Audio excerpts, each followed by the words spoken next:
So I was a teacher. Did you hear me? Sister Iris, did you hear what I said? I was a teacher, which you already know.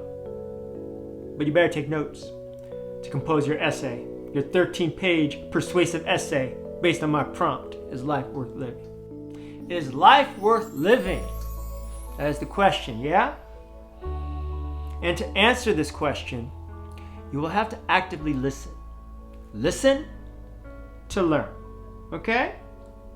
So I was a teacher, as you already know, a high school English teacher for 5 years. 5 years. The first half was in Compton, and the other half, the final half, was in West LA, between Century City and Santa Monica. And as I had stated previously, I loved it. I loved it, man. I loved it. It was such a memorable, transformative experience that changed my life. You know what I mean? It evoked my heart, my spirit, which utterly caught me off guard. In a good way. In a good, positive, beautiful way. Because initially, I became a teacher as a means of research. I repeat, research. Write that down. Write that down, Iris. Write in your notes with your pen and paper. I wanted to experience firsthand what was going on with our education system. Because ever since I could remember, since I was a kid, this disparity, this gap, this achievement gap, the opportunity gap between the haves and the have-nots has always been considerable, you know?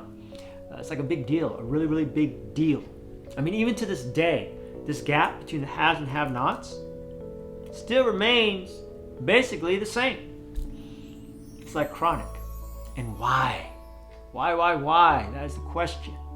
Well, in my estimation, the quality of your education will determine your social stratum, your socioeconomic status, whether you're a part of the haves or the have-nots, is by and large contingent on the quality of your education, your schooling. So I wanted to investigate this phenomenon, this theory, by being in the trenches, you know, in the midst of the action, inside of the classroom, at the teacher meetings, and find out for myself what was going on behind the scenes in relation to the students, the teachers, the administrators. I had to witness it with my very own eyes. Because you can only learn so much. You can only learn so much from watching documentaries or reading articles and academic journals from the library, you know? Ultimately, you gotta live it. You got to live it in order to see it, see beneath the surface, and discover on my own what was actually true, you know, what was the actual reality. And that's why I became a teacher for 5 years. 5 years of comprehensive research. And I emphasize comprehensive, because I taught everybody. I taught in Compton, where I worked with underserved, high-need students in a vulnerable, disadvantaged community.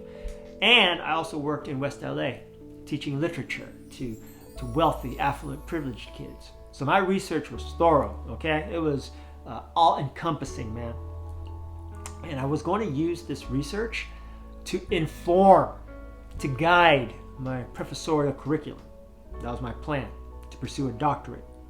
Because at that time, at that juncture, at the onset of my 40s, I had thought or believed that academia was the vehicle, the instrument by which I would contribute to the common good, the greater good. However, it wasn't meant to be, because fate stepped in, destiny.